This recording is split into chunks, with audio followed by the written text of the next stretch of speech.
খুশির ঢল নেমেছে আজ চারিদিকে, গুণগান করে আশিক নিমগ্ন হয়ে। চারিদিক শোনা যায় সাল্লে আলার গুঞ্জন, হয়েছে আজ প্রিয় নবীর আগমন।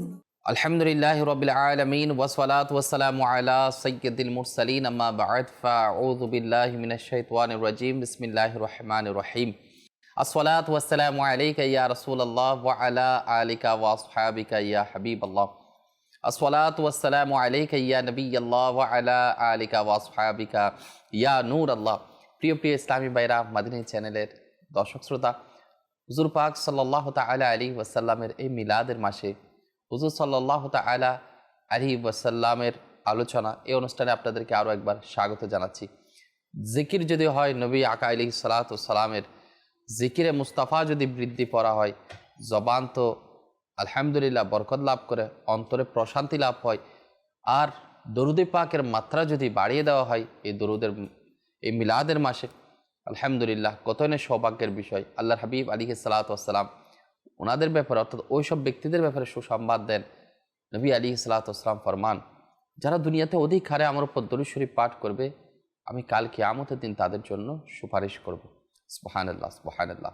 সাল্লু আলাল হাবিব সাল্লাল্লাহু তাআলা আলা মুহাম্মদ সাল্লাল্লাহু তাআলা আলাইহি ওয়াসাল্লাম। প্রিয় ইসলামী ভাইরা, মাদানী চ্যানেলের দর্শক শ্রোতা, আজকে আমরা শুনব হুজুর পাক আলাইহিস সালাতু ওয়াস সালামের মদিনা শরীফ গমন করার পর মদিনা শরীফের কি কি ঘটেছিল। যেমন নবী পাক আলাইহিস সালাতু ওয়াস সালামের হিজরত সম্পর্কে আমরা গত পর্বে শুনেছিলাম। আজকে ইনশাআল্লাহ তাআলা হুজুর পাক আলাইহিস সালাতু ওয়াস সালামের হিজরত যখন একেবারে মদিনার প্রান্তে পৌঁছে যাওয়ার সময় হয়ে গেল, মদিনায় তৈয়বার যখন কাছাকাছি চলে আসলো, তখন কি কি ঘটেছিল এবং নবী পাক সাল্লাল্লাহু আলাইহি ওয়াসাল্লাম মদিনা শরীফে অবস্থান করার পর কি কি ঘটলো এবং সেখানে কি কি কার্যক্রম নবী পাক সাল্লাল্লাহু আলাইহি ওয়াসাল্লাম পরিচালিত করলো, সে সম্পর্কে ইনশাআল্লাহ তাআলা আজকে আমরা শুনবো। আর দেরি না করে আমরা শুনি। নবী পাক সাল্লাল্লাহু তাআলা আলাইহি ওয়াসাল্লামের হিজরত সম্পর্কে আমরা আলোচনা শ্রবণ করেছি। নবী আলাইহিস সালাতু ওয়াস সালামের এই হিজরত করতে করতে করতে করতে কুবা শরীফের মধ্যে পৌঁছালেন। এই কুবা নামক স্থানে পৌঁছানোর পর সেখানেও কিছু সময় অতিবাহিত হয়, কিছুদিন অতিবাহিত হয় এবং যেতে যেতে যেতে কুবা থেকে আল্লাহর হাবিব সাল্লাল্লাহু তাআলা আলাইহি ওয়াসাল্লাম মদিনা শরীফের মধ্যে তশরিফ নিয়ে গেলেন।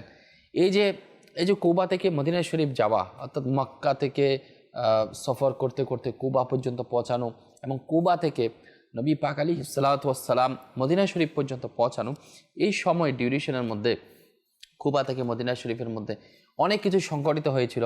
আমি ওইদিকে বিস্তারিত আলোচনার দিকে যাচ্ছি না। আমি এতটুকু বলবো, নবী পাক সাল্লাল্লাহু তাআলা আলাইহি ওয়াসাল্লাম যখন মদিনা শরীফ পৌঁছালেন, মদিনাবাসীরা কেমন আনন্দিত ছিলেন। নবী পাক সাল্লাল্লাহু আলাইহি ওয়াসাল্লামের মুহাজিরদেরকে, আনসার যারা রয়েছে মদিনাবাসী, তারা কিভাবে ভ্রাতৃত্বের বন্ধনে তারা আবদ্ধ হয়েছিল, আল্লাহু আকবার, তাদেরকে কিভাবে কবুল করে নিয়েছিল সে সম্পর্কে তো আমাদের জানা দরকার। নবী পাক সাল্লাল্লাহু তাআলা আলাইহি ওয়াসাল্লাম যখন মদিনা শরীফে পৌঁছালেন, তখন আনসাররা হুজুর পাক আলাইহিস সালাতু ওয়াস সালামকে বরণ করলেন। আর মুহাজির কারা, যারা নবী পাক সাল্লাল্লাহু তাআলা আলাইহি ওয়াসাল্লামের সাথে হিজরত করেছেন, ওরাই তো মুহাজির। এবং নবী পাক সাল্লাল্লাহু আলাইহি ওয়াসাল্লাম সহ এই যে মুহাজির বাহিনীকে যারা থাকার ব্যবস্থা করে দিয়েছেন, যারা সদরে গ্রহণ করে নিয়েছেন, বরণ করে নিয়েছেন, তারাই হচ্ছেন পবিত্র আনসার। আল্লাহর হাবিব সাল্লাল্লাহু আলাইহি ওয়াসাল্লাম এই দুই বাহিনীকে, অর্থাৎ এই দুই দলকে আল্লাহর হাবিব সাল্লাল্লাহু তাআলা আলাইহি ওয়াসাল্লাম কবুল করেছেন। নবী করিম রউফুর রহিম সাল্লাল্লাহু তাআলা আলাইহি ওয়াসাল্লাম যখনই কোনো আনসারের গড়ের পাশে যেতেন, সবাই যার যার ঘরে অবস্থান করার জন্য নবী পাক সাল্লাল্লাহু তাআলা আলাইহি ওয়াসাল্লামকে দাওয়াত দিতেন। বলতেন, হে রাসূল সাল্লাল্লাহু আলাইহি ওয়াসাল্লাম, সামর্থ্যবান এবং দুর্বৃত্তকারীদের দিকে আসুন। সুবহানাল্লাহ। তিনি বলেন, অর্থাৎ নবী পাক আলাইহিস সালাতু ওয়াস সালাম বলেন, উটের রাস্তা ছেড়ে দাও, কেননা একে হুকুম দেওয়া হয়েছে। হুজুর পাক সাল্লাল্লাহু আলাইহি ওয়াসাল্লাম নিজেও উটের লাগাম ছেড়ে দিয়ে একে নড়াচড়া করেননি, অর্থাৎ উট কোন দিক দিয়ে যাবে। এখানে অনেক কিছু রহস্য আছে যে নবী পাক আলাইহিস সালাতু ওয়াস সালাম মদিনা শরীফে তশরিফ নিয়ে আসবেন, নবী পাক সাল্লাল্লাহু আলাইহি ওয়াসাল্লাম কার ঘরের মধ্যে প্রথমে অবস্থান করবেন, সেটা কিন্তু অনেক দিন আগে থেকে, অনেক দিনের আগের বাদশাহ কিন্তু বলে দিয়েছেন। নবী পাক আলাইহিস সালাতু ওয়াস সালাম সম্পর্কে অবগত যে সাইয়্যিদুল মুরসালিন মদিনা শরীফ আসবে, এবং সে একটা চিঠি লিখে গিয়েছে। চিঠিটা বংশ পরক্রমে একের পর এক এক একজনের কাছ থেকে এক একজনের কাছে স্থানান্তরিত হয়েছে চিঠিটা, এবং যার কাছে চিঠিটা পৌঁছেছে তার ঘরে নবী পাক আলাইহিস সালাতু ওয়াস সালাম প্রবেশ করবে। অতঃপর উট সেখান থেকে উঠে গেল, এবং নবী পাক সাল্লাল্লাহু আলাইহি ওয়াসাল্লাম এই উটের উপর আরোহণ অবস্থায় ছিলেন। অবশেষে আবু আইয়ুব আনসারী রাদিয়াল্লাহু তাআলা আনহু এর দরজার সামনে এসে বসে গেলেন, অর্থাৎ এই উটটা বসে পড়লেন। অতঃপর সেখান থেকে উঠে প্রথম স্থানে চলে গিয়ে সেখানে বসল। গর্দানের নিম্নাংশ জমিনের উপর রেখে জবেহের স্থান মাটির সাথে মিশিয়ে দিয়ে তা থেকে বিকট শব্দ বের হতে লাগলো। অতঃপর আল্লাহর হাবিব সাল্লাল্লাহু আলাইহি ওয়াসাল্লাম অবতরণ করে বললেন, ইনশাআল্লাহ এটি হবে মঞ্জিল। অর্থাৎ এই উটটি আবু আইয়ুব আনসারী রাদিয়াল্লাহু তাআলা আনহু এর দরজার সামনে এসে বসে পড়লেন। আর হুজুর পাক আলাইহিস সালাতু ওয়াস সালাম বুঝে গেলেন যে এটাই হচ্ছে নবী পাক আলাইহিস সালাতু ওয়াস সালামের যে উঠার, ওইখানে অবস্থান করার মঞ্জিল পর্যন্ত আল্লাহ হাবিব আলাইহিস সালাতু ওয়াস সালাম পৌঁছে গিয়েছেন। একটা জিনিস, এ আইয়ুব আনসারী রাদিয়াল্লাহু তাআলা আনহু আসলে কি ইনার কাছে কি চিঠি পৌঁছেছিল, সে সম্পর্কে আমাদের হয়তো জানার কৌতূহল থাকতে পারে। তো ইনশাআল্লাহ তাআলা সে সম্পর্কে আপনাদেরকে জানাবো। হযরত আইয়ুব আনসারী রাদিয়াল্লাহু তাআলা আনহু হুজুর পাক সাল্লাল্লাহু আলাইহি ওয়াসাল্লামের মালামাল নিয়ে ঘরে নিয়ে গেলেন। তার সাথে ছিলেন হযরত যায়েদ বিন হারিস রাদিয়াল্লাহু তাআলা আনহু। আর বনু নাজ্জাসের স্থান আনসারদের স্থান থেকে অধিক উত্তম ছিল, আর তারা ছিলেন নবী পাক সাল্লাল্লাহু আলাইহি ওয়াসাল্লামের সম্মানিত দাদা হযরত আব্দুল মুত্তালিবের মামা। তার নানার বাড়ি ছিল, অর্থাৎ নবী পাক আলাইহিস সালাতু ওয়াস সালামের নানার বাড়ি ছিল। হযরতে আবু কাইয়ুম রাহমাতুল্লাহ আলাইহি ইনি বলেন, নবী করিম রফুর রহিম সাল্লাল্লাহু আলাইহি ওয়াসাল্লাম মদিনা শরীফের আগমন করার আমার ঘরের সামনে অবতরণ করলেন। সুবহানাল্লাহ সুবহানাল্লাহ। আমি ছিলাম দ্বিতীয় তলায়। আমি উম্মে আইয়ুবকে বললাম, আমরা উপরে থাকার চেয়ে রাসূল পাক সাল্লাল্লাহু আলাইহি ওয়াসাল্লাম উপরে থাকার হকদার বেশি, যেহেতু দুতলা বিশিষ্ট বাড়ি।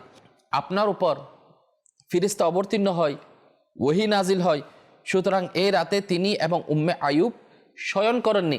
প্রত্যুষে আমি নবী পাক সাল্লাল্লাহু আলাইহি ওয়াসাল্লামকে বললাম, গত রাতে আমি এবং উম্মে আইয়ুব শয়ন করিনি। নবী পাক সাল্লাল্লাহু আলাইহি ওয়াসাল্লাম বললেন, কেন? তখন আবু আইয়ুব আনসারী বললেন যে আমাদের চেয়ে আপনার উপরে অবস্থান করার হকদারটা বেশি।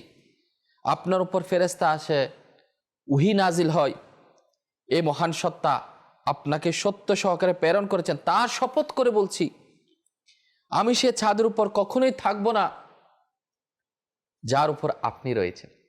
সুবহানাল্লাহ। অর্থাৎ আল্লাহর হাবিব আলাইহিস সালাতু ওয়াস সালাম যে ঘরে অবস্থান করতেন এর ছাদের মধ্যে আবু আইয়ুব আনসারী থাকবে, সেটা কিভাবে হতে পারে? দেখুন আদব কাকে বলে, সাহাবায়ে কেরাম আলাইহিম রিদওয়ানগণ থেকে শিখা লাগবে। সেজন্যই তো সাহাবায়ে কেরাম আলাইহিম রিদওয়ানগণ সত্যের মাপকাঠি, এবং এদের যুগকে সোনালী যুগ বলা হয়। আল্লাহর হাবিব আলাইহিস সালাতু ওয়াস সালাম এই সাহাবায়ে কেরামকে আকাশের নক্ষত্রের সাথে তুলনা করেছেন। সেজন্যই তো আমির আহলে সুন্নাত বলেন, হার সাহাবিয়ে নবী জান্নাতি জান্নাতি, নবীর সকল সাহাবী জান্নাতি জান্নাতি। কেমন আদব কায়দা নবী আলাইহিস সালাতু ওয়াস সালামের প্রতি ইনাদের মধ্যে ছিল। সুতরাং এই মত অনুসারে হুজুর পাক সাল্লাল্লাহু আলাইহি ওয়াসাল্লাম তার স্থানে অবতরণ করেন, অন্য জায়গায় নয়। দেখুন আল্লাহর হাবিব আলাইহিস সালাতু ওয়াস সালাম নবী হয়ে দুনিয়াতে তশরিফ নিয়ে এসেছেন। হ্যাঁ, নবী আসার আগে, বহু বছর আগে নবী আলাইহিস সালাতু ওয়াস সালাম আবু আইয়ুব আনসারী রাদিয়াল্লাহু তাআলা আনহুর গৃহের মধ্যে অবস্থান করবেন, সেটা কিন্তু অনেক আগে থেকে লেখা আছে। চিঠি পালাক্রমে একের পর একের হাতে স্থানান্তরিত হচ্ছেন, শেষ পর্যন্ত আইয়ুব আনসারী রাদিয়াল্লাহু তাআলা আনহু পৌঁছালেন। সুবহানাল্লাহ, কেমন শান! আর মদিনাবাসী নবী পাক আলাইহিস সালাতু ওয়াস সালামের শুভ আগমনে আল্লাহু আকবার। কিতাবের মধ্যে আসছে যে এক সাহাবী নবী পাক আলাইহিস সালাতু ওয়াস সালামের শুভ আগমনে নিজের পাকড়ি মুবারক খুলে বল্লমের আগায় বেঁধে পতাকা সহকারে দৌড়াতে দৌড়াতে নবী পাক সাল্লাল্লাহু আলাইহি ওয়াসাল্লামকে বরণ করে নিলেন। আগে বীর বেশে চলতে লাগলেন। তাহলে আমরা যে জুলুস করি, জুলুসে মিলাদ, নবী পাক আলাইহিস সালাতু ওয়াস সালামের শুভ আগমনের রেলি আমরা রাস্তায় বের করি, সরকার কি আমদ মারহাবা ধ্বনি মুখরিত করি, এটা কিন্তু নতুন নয়। এটা সাহাবায়ে কেরাম আলাইহিম রিদওয়ানগণের কিন্তু সুন্নাত রয়েছে। ফেরেশতারা হুজুর আলাইহিস সালাতু ওয়াস সালামের শুভ আগমনে ইস্তিকবাল জানিয়েছেন, আর আমরা কেন জানাবো না? আলহামদুলিল্লাহ, রবিউল আউয়াল, 12 রবিউল আউয়াল শরীফ আমাদের নিকট খুবই সন্নিকটে। আর ওই রাতে আমরা নবী আলাইহিস সালাতু ওয়াস সালামকে স্মরণ করব। দিনের বেলায় আল্লাহ তৌফিক দিলে রোজা রাখবো এবং রাস্তায় বের হয়ে আমরা জুলুসে মিলাদ করব। সরকার কি আমত মারহাবা বলবো, হুজুর কি আমত মারহাবা বলবো। রাসূল পাক আলাইহিস সালাতু ওয়াস সালামের শুভ আগমনে মদিনাবাসী এত আনন্দিত, মদিনা শরীফের সব কিছু আলোকিত এবং সকলের অন্তর আনন্দে আত্মহারা হয়েছে। হযরত আনাস রাদিয়াল্লাহু তাআলা আনহু বলেন, রাসূল পাক সাল্লাল্লাহু আলাইহি ওয়াসাল্লাম যখন মদিনা শরীফের মধ্যে তশরিফ রাখেন, আল্লাহু আকবার, সবকিছু আলোকিত হয়েছিল এবং তার শুভ আগমনে মদিনা শরীফের পর্দাশীল সকল রমণী তাদের বাসগৃহের ছাদের উপর আরোহণ করে নিম্মুক্ত কবিতা আবৃত্তি করতে রইল। ছোট ছোট বাচ্চারাও পড়তে রইল কি, طلع البدر علينا من ثنيات الوداع وجب الشكر علينا ما دعا لله داع। সুবহানাল্লাহ, সুবহানাল্লাহ। طلع البدر علينا, এই যে আমরা শেয়ার পাঠ করি, সেটা তো মদিনা শরীফের মদিনাবাসীগণ পাঠ করেছেন। নবী পাক আলাইহিস সালাতু ওয়াস সালামের শুভ আগমনে আমরা যে শেয়ার পাঠ করি, طلع البدر علينا من ثنيات الوداع, এই যে শেয়ারগুলো, আল্লাহু আকবার, সুবহানাল্লাহ। طلع البدر علينا, এটা মদিনা শরীফের যারা আশিক রাসূল ছিল, নবী প্রেমিক ছিল, তারা আনন্দে আত্মহারা হয়ে নবীকে ইস্তেকবাল জানানোর জন্য পর্দাসীন মহিলারা ছাদের উপর থেকে ছোট ছোট বাচ্চারা নবী পাক আলাইহিস সালাতু ওয়াস সালামের শুভ আগমনে এই সুন্দরভাবে এই ইস্তেকবালের কালামগুলো পাঠ করেছিল। সুবহানাল্লাহ। যার অর্থ এরকম, চানিয়া নামক উপত্যকা হতে আমাদের উপর 14 তারিখের চাঁদ উদিত হয়েছে। আল্লাহ তাআলার দিকে আহ্বানকারী যতক্ষণ আহ্বান করবে, আমাদের উপর ওয়াজিব তার শুকরিয়া আদায় করা। সুবহানাল্লাহ, সুবহানাল্লাহ। আল্লামা বুরহানুদ্দিন হালবি সিরাতে হালবিয়া এর মধ্যে এই ঘটনাটা উল্লেখ করেছেন। সুবহানাল্লাহ। আল্লাহর হাবিব সাল্লাল্লাহু আলাইহি ওয়াসাল্লামের উপর শুধু আমরা কালাম পড়ি, আমরাই নাতে মুস্তফা পাঠ করি, আমরাই সালাতু সালাম দিই, শুধু তাই নয়, সাহাবায়ে কেরাম আলাইহিম রিদওয়ানগণ, আনসারগণ, মুহাজিরগণ আল্লাহর হাবিব আলাইহিস সালাতু ওয়াসসালামকে চিনেছেন। হাসান বিন সাবিত রাদিয়াল্লাহু তাআলা আনহু নবী পাক আলাইহিস সালাতু ওয়াসসালামের শানে শিয়ার গেয়েছেন। আমরা কেন গাইব না? আমরাও তো নবী পাক আলাইহিস সালাতু ওয়াসসালামের উম্মত রয়েছি, সাহাবায়ে কেরাম থেকে তো আমরাও শিখেছি। তো ইনশাআল্লাহ আমরাও বেশি পরিমাণে নবী পাক আলাইহিস সালাতু ওয়াসসালামের সানাখানি গাইতে থাকবো ইনশাআল্লাহ তাআলা। বালক বালিকারা কেমন খুশিতে উৎফুল্ল ছিল। সুবহানাল্লাহ। ইমাম আবু সাঈদ নিশাপুরী রাহমাতুল্লাহ আলাইহি তার শরফুল মুস্তাফা নামক কিতাবে ইমাম বাইহাকি রাহমাতুল্লাহ আলাইহি হযরত আনাস রাদিয়াল্লাহু তাআলা থেকে বর্ণনা করেন। তিনি বলেন, উষ্টটি যখন হযরতে সাইয়েদনা আবু আইয়ুব আনসারী রাদিয়াল্লাহু তাআলা আনহু এর দরজার সামনে গিয়ে বসলো, তখন বনু নাজ্জাসের শিশুরা দফ নিয়ে বের হয়ে নিম্মুক্ত কবিতা আবৃত্তি করলেন। সুবহানাল্লাহ।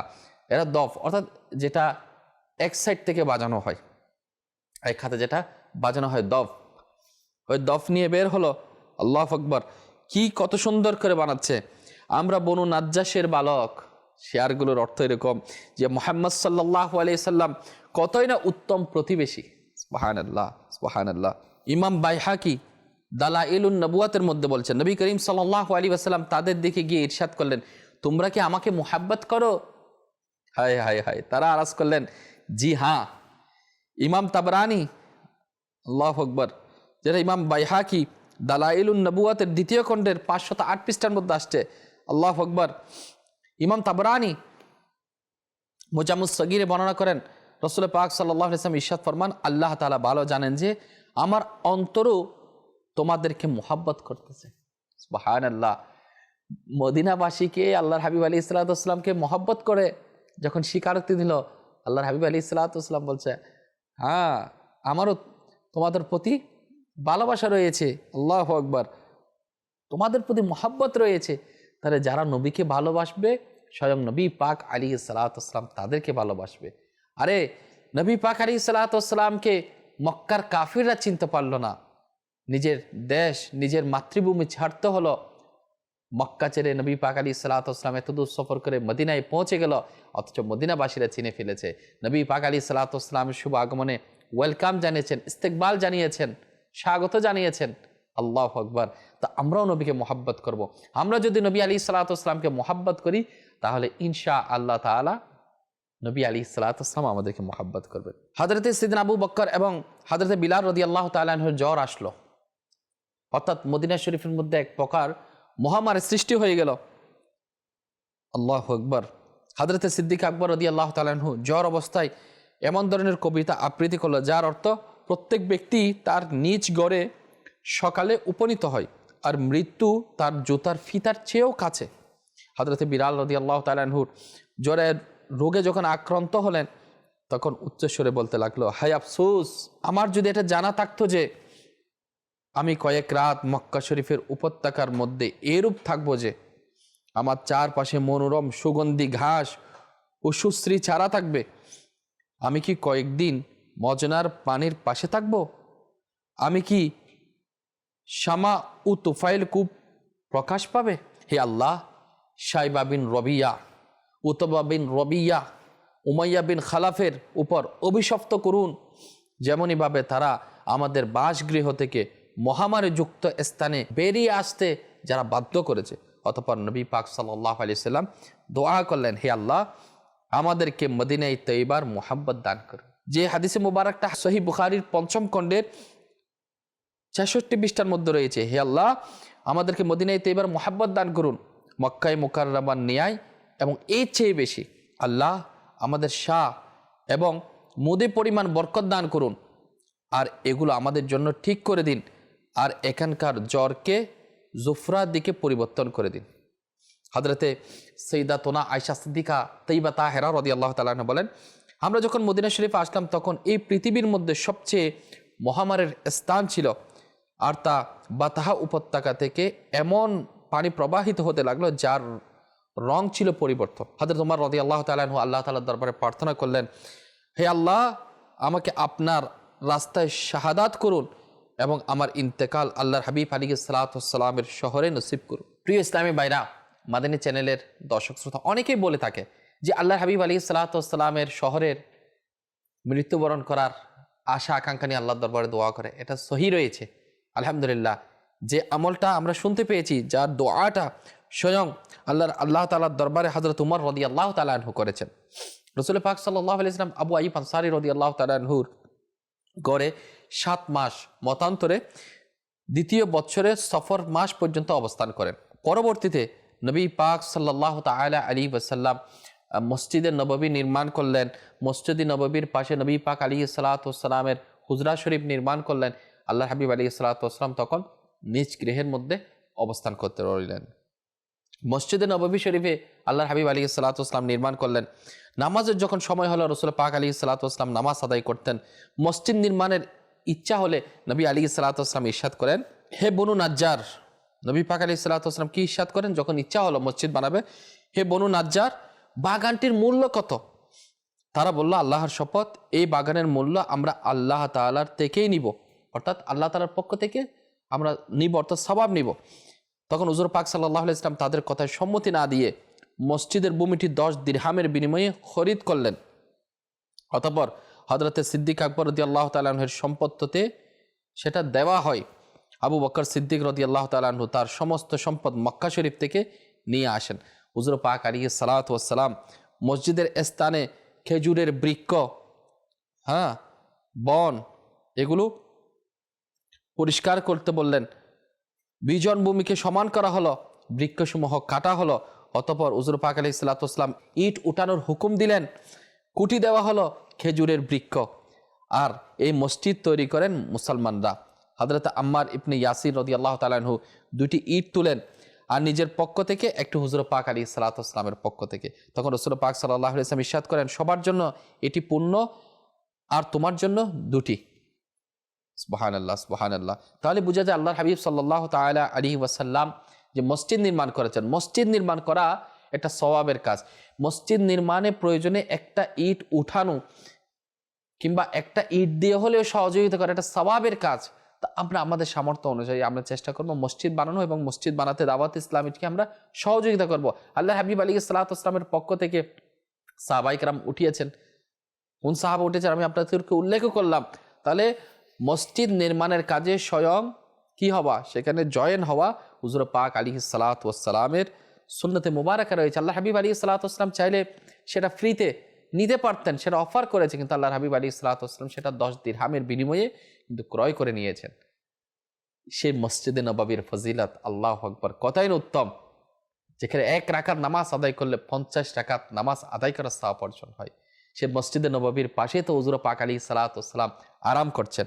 হুজুর পাক সাল্লাল্লাহু আলাইহি ওয়াসাল্লামের দরবারে আসহাবে সুফা এরা অবস্থান করত, যাদের কাছে বেশি পরিমাণে অর্থ ছিল না, না ছিল অর্থ, না নবী পাক আলাইহিস সালাতু ওয়াস সালামের দরবারে যে আসহাবে সুফা ছিল তাদের কাছে ছিল না ভালো উত্তম পোশাক, না ছিল ভালো খাবার। আল্লাহর হাবিব আলাইহিস সালাতু ওয়াস সালাম তাদের শেষ আশ্রয়স্থল ছিল। অনেকে আসছে বড় বড় বাদশাহ প্রতিনিধি দল যে মুহাম্মদ সাল্লাল্লাহু আলাইহি ওয়াসাল্লামের দরবারে আমাদের যেতে ইচ্ছে হয়, এই যে ফকির বসে থাকে, যারা আসহাবে সুফা, যাদের ফজিলত আল্লাহ তাআলা স্বয়ং কোরআনে পাকের মধ্যে বলেছেন, এদের জন্য আমরা আসতে পারছি না।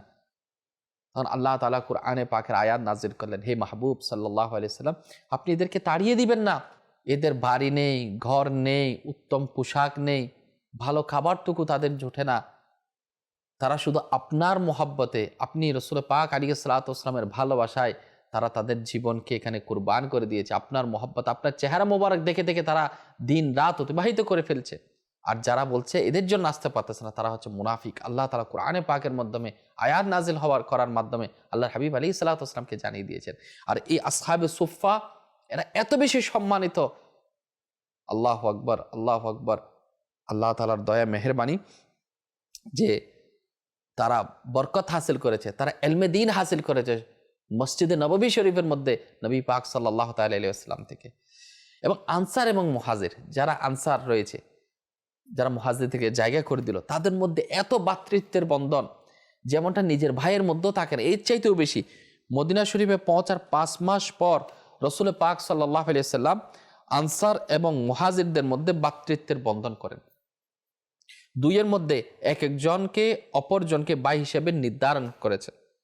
তারা ছিলেন 90 জন, দুই দলে 45 জন করেছিলেন। এদের মধ্যকার ভ্রাতৃত্বের কথাটি সত্য। দুঃখ এবং দুইয়ের মধ্যে ওয়ারিস বানানোর ক্ষেত্র ছিল। এ পদ্ধতি এভাবে চলমান ছিল। অবশেষে বদর যুদ্ধের পর এই আয়াত অবতীর্ণ হলো, সূরা আনফালের 75 নং আয়াত, যার অর্থ আর আত্মীয়তার মধ্যে পরস্পর পরস্পরের খুবই নিকটে। এখন ইসলামী মহব্বত অবশিষ্ট রইল, কিন্তু ওয়ারিসের পদ্ধতি আত্মীয়তার মধ্যে চালু ছিল। এরা আনসার যারা রয়েছে মদিনাবাসী, মুহাজিরদেরকে এইভাবে অ্যাকসেপ্ট করে নিয়েছে যে নিজের ভাইয়ের মতো।